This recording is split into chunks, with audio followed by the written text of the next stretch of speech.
Hi, my name is Sue Shipman and I am going to show you how to do iris paper folding.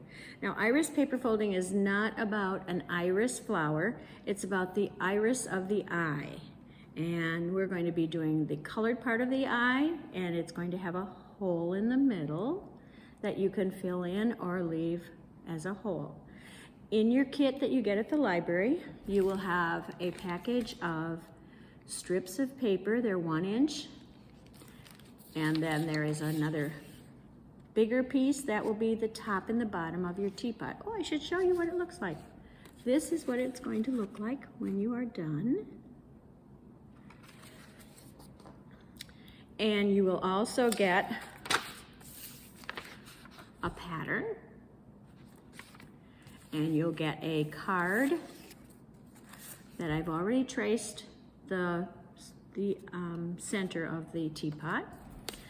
A card which is going to cover the back of your mess, and you'll see why, and an envelope, so you'll have a card to send to someone special.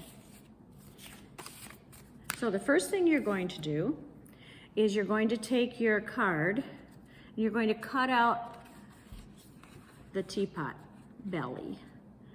So cut right around there. I would start poking the middle and go out. You're not going to use this centerpiece at all, but you don't want to cut into the card itself. And then when you're done cutting, erase all the pencil marks that you may have, because that's the front of your card.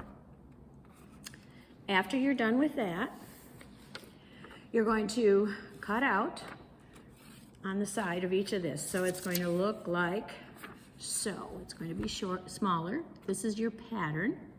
And then you can cut out your templates for the handle, the top, and the teapot, the spout, and put those to the side. Now take your strips and you're going to fold them all in half. You have 2 of 5 colors. 2 strips, 5 colors. And what you're probably only going to use 1 strip of each color, but I gave you extra. So take your strip and you're going to fold it lengthwise, and it's kind of tricky at first, but you'll get the idea. Guiding your hand, right hand, and try to get it as close as can be. It does not have to be perfect. The part that we're going to be using is the folded part. The other part you will not see. Okay? After you have all of your strips folded, I want you to put them into groups. So I'm going to put my blues together, my pink,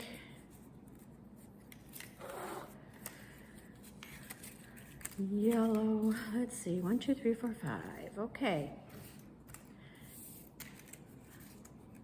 How come oh, this isn't mine, this one goes here. Okay, then I'm gonna put my second strip too, just so you have them together. Now you're going to decide how you want them to lay. They're going to lay next to each other, so we're going to say A, B, C, D, E. And I want some contrast. So I don't want my pinks next to my pinks, and you want maybe a light and a dark and that kind of thing. And I like what I have right here. So I'm going to put that up a little ways out of my way, but I'm going to mark them. So I'm going to take, and I have A, B, and you'll see why later.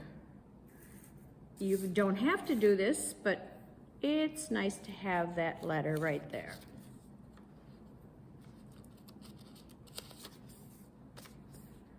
Okay, now you're ready to start. You're going to take your pattern, set it in front of you. You're going to need Scotch tape, and just put a little piece of tape on the top and a little piece of tape on the bottom. You don't need much tape, it's just to hold it on the table so it doesn't wiggle around. Now you're ready to go. On your pattern, you have 1A, 2B, 3C, 4D, and 5E. It goes around in a circle. That's what you're going to do. You're going to take, first one is 1A. So I'm going to take my A color and I'm going to set my fold on the line and leave some space on each side. I'd say 1/4 of an inch is enough. I like to cut first.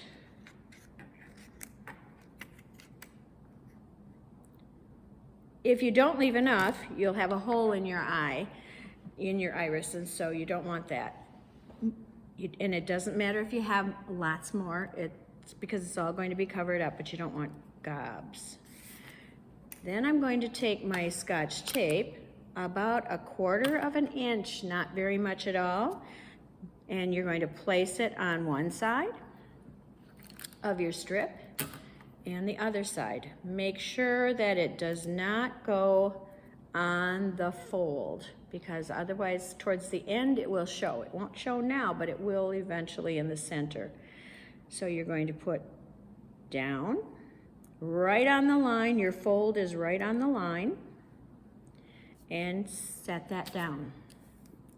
Then you're going to go to number 2, B. So I'm going to find the B, and I'm going to measure, and I put mine a little bit like down by the bottom of the last strip, and cut it, and it's going to go over your pattern. Don't worry about that. It's going to be fine. Oh, do you know what I forgot to do? Hang on here. I didn't put...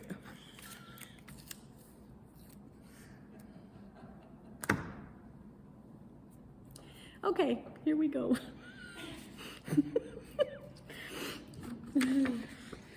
Put your card down over your pattern, and you're going to tape that down. I like to put my flap up here because it's out of the way, and that's the way the pattern goes. So you don't have an upside down teapot.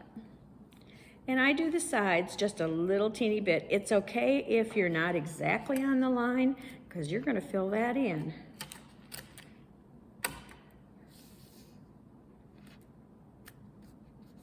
There we go. Now we're ready to go. First one is 1A. So we're going to take our 1A,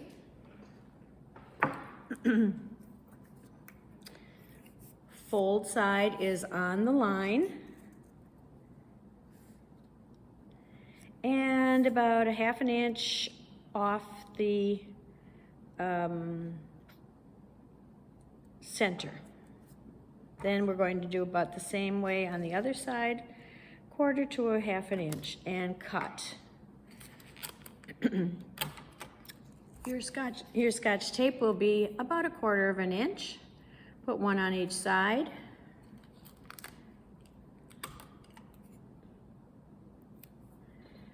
Make sure you don't put your scotch tape on the fold. Keep it down lower. And now you're ready to put it on your fold on the line. Make sure it covers up the hole and press it down. Then you're going to have 2B. Take a piece of paper, a strip of B, and place it down on your pattern. Check to see if you have the right length. I put mine on the bottom of the one I just put down, and then cut the other end. Put your tape on each side, and you only need about 1/4 of an inch. You don't need much at all, because you're going to have lots of tape at the end.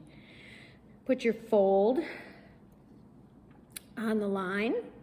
Make sure you have it set in the right place and press it down.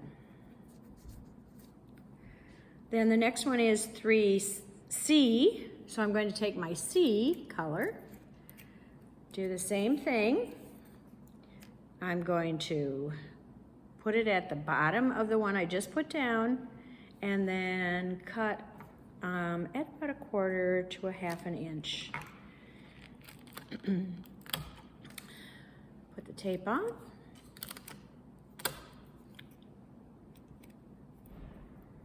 And set it down. As you go, it will get higher and higher. It'll kind of look like it's mounding up, but that's what it's supposed to do. And it gets finer and finer, but you will see that you can just do that really easy. Just follow the same pattern. Check it out first. Cut it.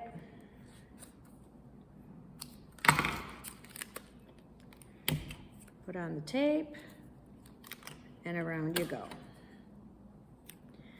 And oh, you can't see. Let me show you. As you can see, we're going around in a circle, okay? So you're going to continue all the way around. Here's another row that I put on. I think you can see. You won't see that yet because that's the front, but you'll see the back. You continue all the way around until you get to, I believe E35. Then you're done with that part of it, and it will look like a bunch of Scotch tape. And I have chosen to put something in the middle. There will be a hole right there. I chose to put a color in there. You could put a picture in there, or you can leave it blank. If you leave it blank, it's going to just be white because you're going to put a background on it, a paper behind it. So now you're ready to put the spout and the top and the handle on. You're going to take this big strip that you have in your kit. You're going to trace your 3 templates onto this paper. Not sure you can see that, and then you're going to cut them out. When you do the templates, if you're going to put the writing up, make sure all 3 of them are writing up, or you can have them backwards. It doesn't matter as long as they're all the same. Otherwise, you're going to have a teapot that the spout's going to be going upside down or crooked, or it's not going to be right. It'll be opposite of what it's supposed to be. Cut those out of your strip, and then what you do is you glue on. Let's see if I can show you. There we go. You're going to glue on the 3 pieces. Now, putting a space in between kind of highlights the center. If you put the spout and the top and the handle right tight to it, it isn't as pretty. You'll know, you'll see. You can try it, but maybe you like it that way. This kind of highlights the center. You can see that it goes around in a circle. The teapot center goes around in a circle with the colors. When you're done with that, the last thing you have to do is take your plain solid piece of paper, put some Elmer's glue. I put Elmer's glue all over it. Glue it on the back of the card, the back of the iris paper folding. It's going to cover it up so it doesn't look so ugly. And I would put press it in between or on top, put something heavy on top. There we go, to keep it flat. And then you're all done. You have a card, or you can put it into a picture frame like this, put it into a picture frame. You can do all kinds of different things with it. It's kind of fun. And that's it. If you have any questions, let us know. Thank you.